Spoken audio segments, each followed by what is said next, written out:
আমলকি চারটে দিয়ে আজকে চাটনি করব। একটু নুন দিয়ে দিচ্ছি, কষ্টে ভাবটা যে কষ্টা ভাব থেকে সেটা চলে যাবে।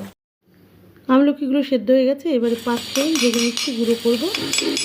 নিয়ে নিলাম, একটু পাঁচফোড়ন কড়াইতে রেখে দিলাম, সর্ষের তেল দিয়ে দিয়েছি। এবারে সেদ্ধ আমলকিগুলো এভাবে ছাড়িয়ে নিচ্ছি, বীজটা ফেলে দেবো, মাঝখান থেকে বীজটা ফেলে দেবো, সুন্দর ছেড়ে যায়। এবারে এইগুলো কড়াইতে দিয়ে দেবো, হলুদ নুন দিয়ে একটু সাঁতলে নিলাম। এবারে মশলা দিচ্ছি জিরের গুঁড়ো, ধনের গুঁড়ো আর শুকনো লঙ্কার গুঁড়ো। ভালো করে কষিয়ে একটুখানি জল দিয়ে দিলাম। এই যে গুঁড়ো হয়ে গেছে মশলা, ফুটে উঠলে চিনি দিয়ে দিলাম, গুঁড়ো দিতে পারো। এবারে ভাজা মশলাটা দিয়ে দিলাম। হয়ে যাওয়ার পরে, একদম শুকিয়ে যাওয়ার পরেও কিন্তু ভাজা মশলাটা কিছুটা দিয়ে তারপরে নেড়ে চেড়ে নামিয়ে নেব। রেডি আমলকির চাটনি বা টক যাই বলো। Thanks for watching.